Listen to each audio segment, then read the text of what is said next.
Good morning. Happy Saturday. Welcome to day 2 of our amazing summit. And it's just so wonderful to see so many folks here this morning. I have the absolute honor and privilege of introducing our next segment. We have 2 amazing walk volunteers and team captains here, and I want to introduce them each by name. But as way of background, the Walks to End Bladder Cancer are the engine that helps drive BCAN financially. Everything that we offer to patients and caregivers is free, and the reason we can offer that is due to the generosity of our sponsors, combined with the folks who really make the walks go. We have an amazing army of dedicated volunteers, walk captains, and others, and we have 2 of them right here. So I wanted to first introduce Jim Rieker, who is essential to the Pittsburgh Walk to End Bladder Cancer. And then Jim actually hooked me up with a TV station last year about getting a PSA on, and he did all that work by himself. And Sandy Weicher is a force of nature, and I don't think you're a native New Yorker, but you sure have that New York grit. Yes. So. Yeah. I'm not a native New Yorker, but I'm a New Yorker now. Yeah, you're a New Yorker now. And that's all you got to know about Sandy. She has the drive, the grit, and the determination to make the New York City Walk to End Bladder Cancer one of the biggest walks that we have. So if you all would please join me in giving an amazing BCAN welcome to Jim Rieker and Sandy Weicher. Good morning. Good to see all you this morning. I'm Jim Rieker. I'm from Pittsburgh, and those of you from Cincinnati, you're not in my best place right now. So thanks for coming today. We're going to talk about the walk. I'll introduce us, and then we'll get started. So I'm, again, Jim Rieker, Pittsburgh Director. Sandy Weicher, New York Walk Leader. All right. So last night, if many of you were here, you saw this group of individuals that was on the stage. So Sandy and I are walk directors, but it's a huge group effort. So all of you here helped out with that, and that's the true team that we work with. So I'd like to get started by just talking a little bit about how we get together and how we bring all of this off. And if I can find my notes here. I'm sorry, I can't talk without notes, so forgive me. So you'll see in this picture that there's not somebody attending the walk by themselves. And the theme of the walks is that no one walks alone. We're all in this together. So the goals for this presentation are we want to tell how the community supports the walks and how we build community through the walks themselves. We're going to talk a little bit about how the components of the walk make it successful, and again, reiterate the point that no one walks alone. So I'm going to start an activity, and I'm going to use a device that you may have or not seen before, and that's called the handometer.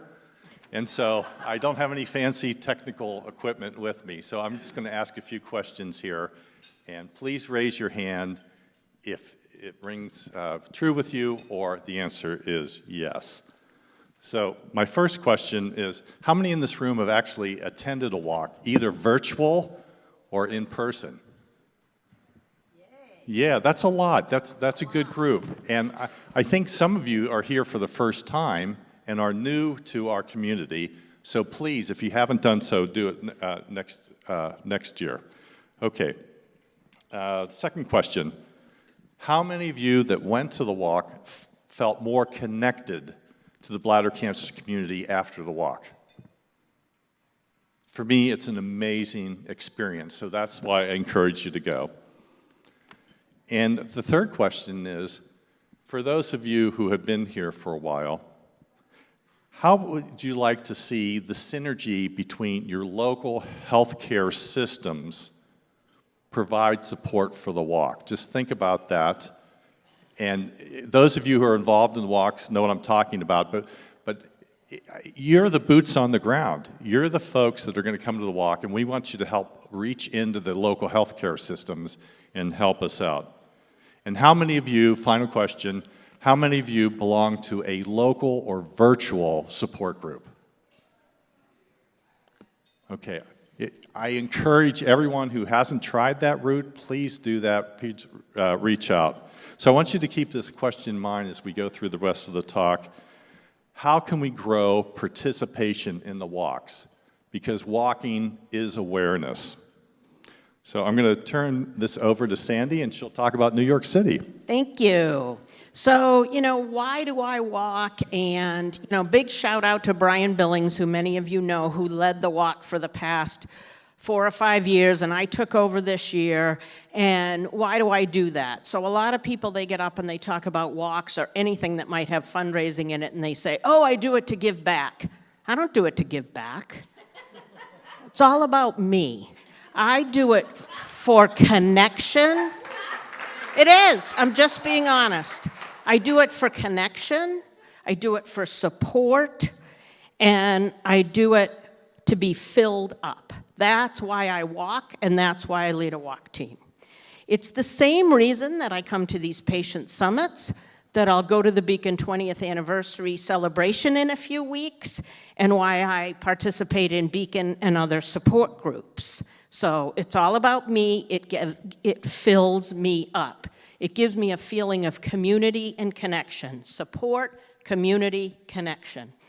I also walk and lead a team to support this amazing community and grow this community that has helped me to find my life again as a cancer and radical cystectomy survivor.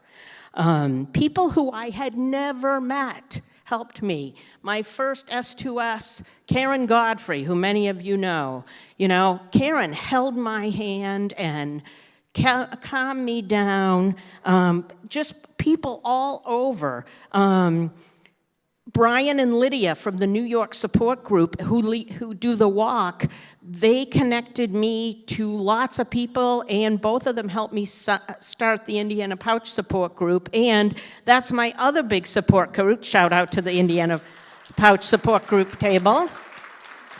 But it's all about people who just have been there with me, who made me laugh when I didn't think it was possible to laugh again. That's, to me, what this community is about. And these are some of the slides from this year. You may have heard we had unbelievable wind and things were blowing into the Hudson River. So the laughing thing was very funny, especially when the new CEO shows up for your walk and nothing is working.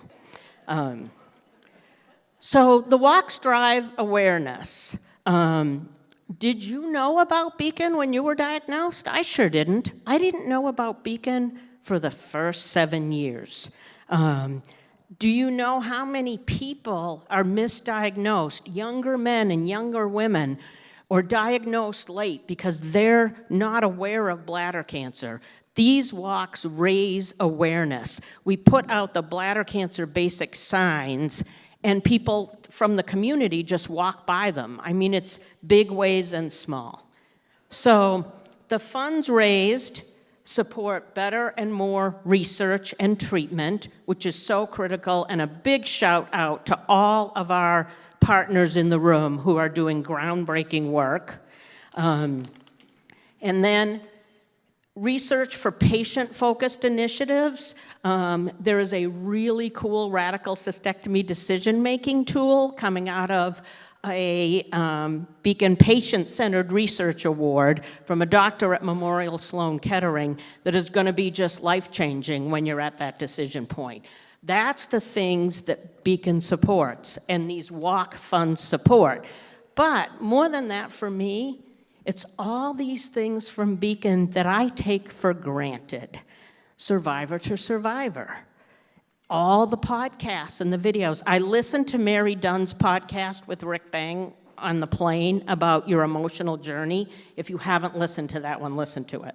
The patient stories, the patient summits, the female-focused support group, the BCAN advocate outreach to urology offices to get the word out. All these unique partnerships that Stephanie and Patricia find, the new partnership with A Fresh Chapter, an amazing organization that supports your mental health journey.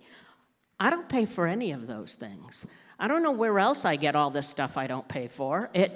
I don't. So the walk is where this fundraising starts, and those are all the reasons I walk and I lead a team, and the people I've met are amazing. I wouldn't know Jim if we hadn't met talking about walk issues, and we have become really good friends, and Jim is a gift in my life, and that is a direct result of the walk. So with that, I'll hand it over to you, Jim. Thank you.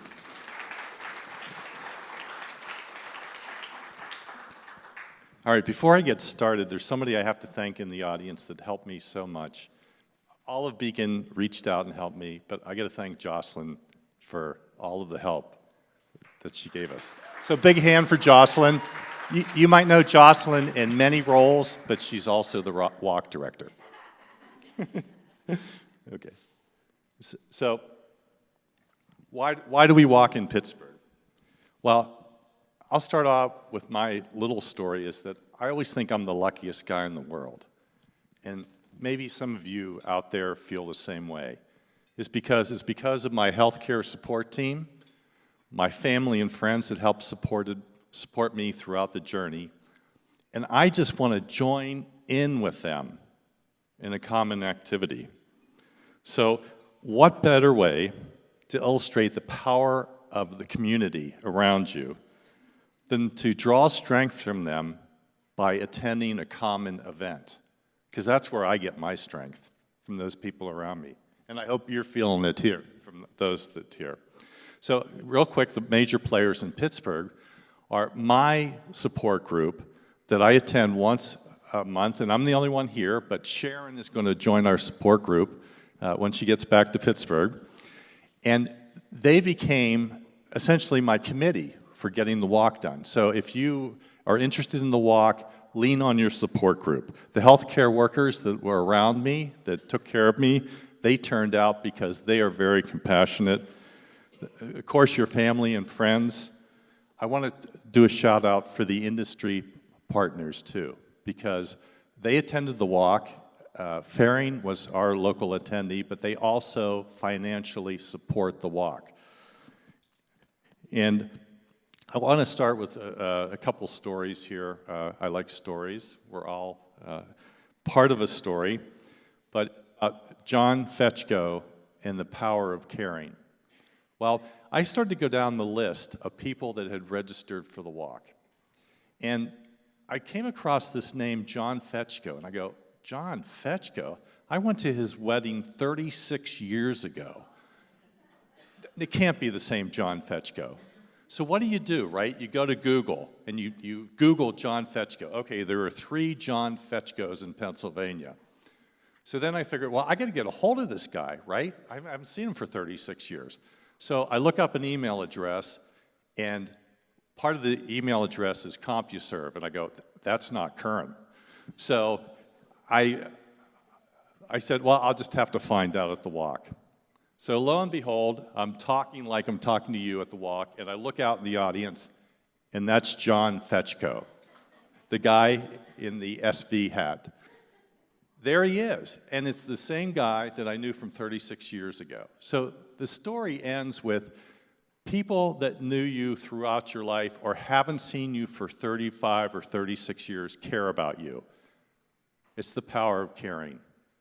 So if you do a walk, you're gonna meet people you haven't seen for a long time. Okay. So having the community support you means that the community shows up. But the hardest thing to do is to get the word out about how to advertise your walk. The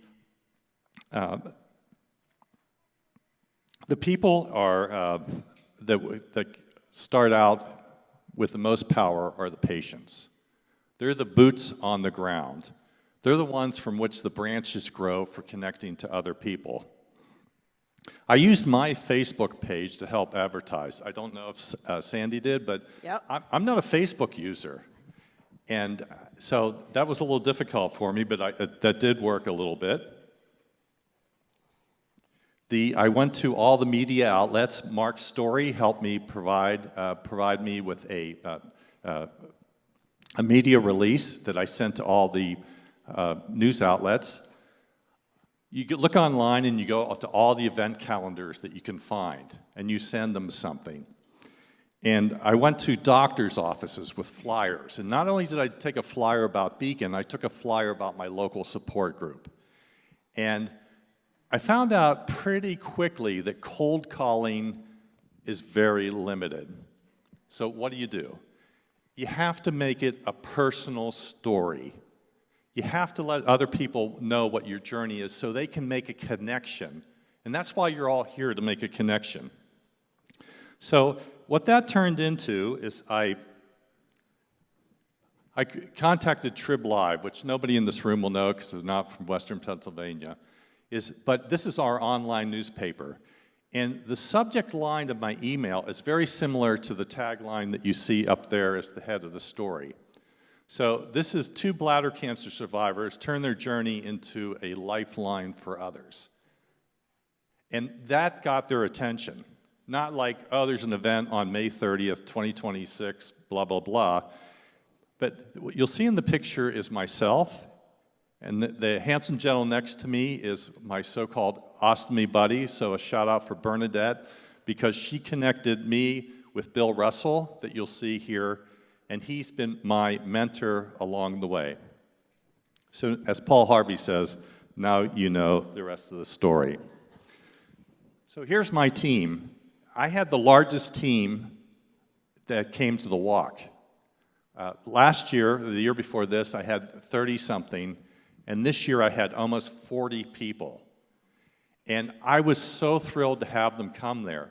But if you just let people know about it in advance, and they can put it on their calendar, you'll find support comes from everywhere. So I'm going to just reiterate some of the points that Sandy told us real quick here, and we'll save time for a little activity at the end here. So it's about connecting to the community. How do you connect to the community? Well, I'm not the best marketer around, and I'm sure there are people in the audience that are better marketers than me. But spoiler alert, I can be relentless. And I think that, you know, if the return is small, the effort's got to be great, right? So you build up that, you might be getting lots of no's, but you go out in the community and you build the community, and that included my support group, the physicians that treated me. My surgeon showed up. Okay, which is really amazing because I only see this gentleman once a year now, right? And he comes and he shows up. I was just flabbergasted that he showed up. But I had a lot of support. Building teams. If any of you are involved in the walk, you'll know that teams are the essential juggernauts of putting together a walk, because you don't have direct contact with everybody that comes to the walk. You need to reach out, and your bridge between you as the walk director and the rest of the teams is the team captain. So I got to praise the team captains for helping me get going with that. Partnering with industry. This is Josh from Faring. We had 4 industry sponsors in Pittsburgh. I said, he calls me, and I said, Josh, if you're coming, bring a tent. It's going to rain. So the tent's behind Josh there, but he connected, I think, with the audience, and somebody was able to see that, yes, the people who are making your medications are connected to you directly. So it's more about building community. And then I had the fortune of being involved in a research project. This is Dr. Katie Marchetti. She's now at Iowa State. But when she was in Pittsburgh, she got involved in a research project that was funded by BCAN. And my goal was to tell people that your money goes back to the community. There's your connection with the researcher. There's the person who's helping you.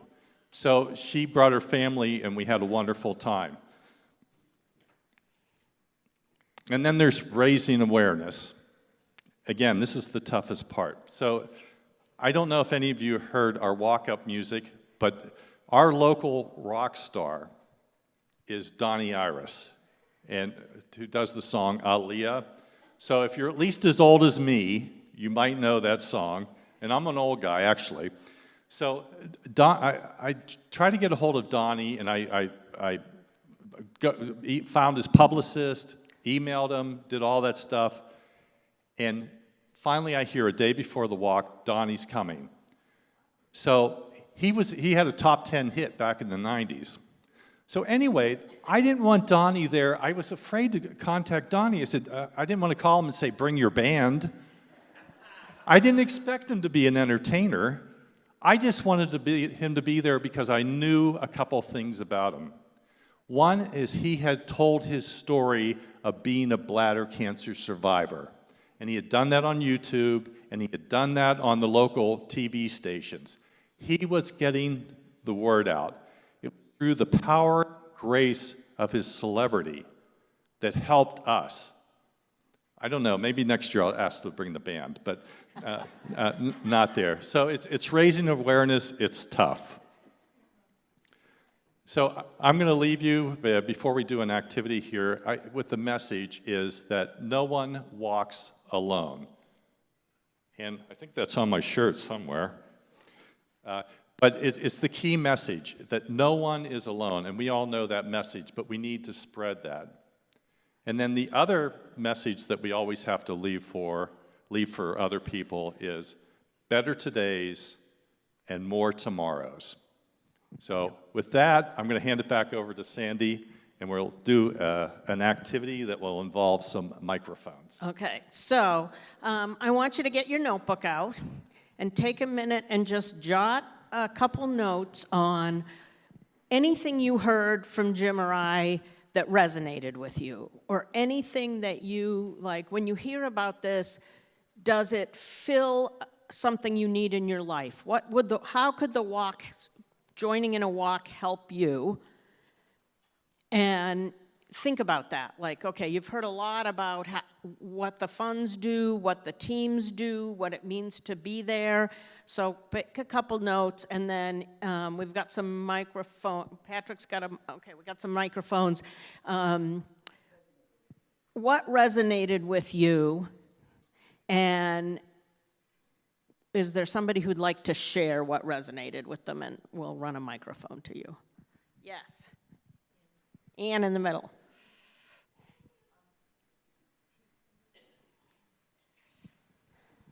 I wrote one thing. The return is small, the effort is great. So there is so much work that goes into the walk, but it's so much fun. You're so happy after you do it. So since my cystectomy, the Johns Hopkins ostomy nurse said, Ann, would you be my co-captain? I said, okay. And we had a huge team because everybody knew I had the surgery, so we had all these people. We raised a ton of money. We nagged the doctors and the surgeons, and they all come and they bring all their little ones, and it really, we have a DJ, and I make everybody wear tutus and tiaras that I personally stone. Don't scare them away, Ann. Come on, don't scare them away. But I'm just saying the security guards will even wear an occasional tiara. But it is a lot of fun. Even somebody's dogs the female wears a tutu. Excellent, thank you. But I think if you take it in pieces as you're planning, it's a lot. But you'll be surprised, like you were saying, that somebody will step up and they'll make it this big donation, and you're like, what? Yep. Okay. Thanks, sis. Okay, one more. Yeah, we'll stay at the same table. Go ahead, one more. Real quick, one word or Yep. two. Oh, well, I was just going to say for May, the Bladder Cancer Awareness Month, I organized in our community a discussion about as a provider and survivor, and I had 20 people come, and they all had connections with bladder cancer, either themselves or family members or friends. It was a great turnout. I should have made it a fundraiser. Excellent. We'll build on that. Thank you. Okay, so as we wrap, to keep us on time, I do want to build on what Ann said. It is a lot of work. If you have a skill, if you're a marketer, if you know PR, if you can do spreadsheets, if you have skills, your walk team needs you. I don't want to be this, we want to sign you up, but if you have a skill, we would love to have it. And I'll just close with, this is really why I walk. When I think about Beacon, this is why I walk. My surgeon saved my life. Beacon brought me back to life. So, thank you and hope to see you in May. Thank you.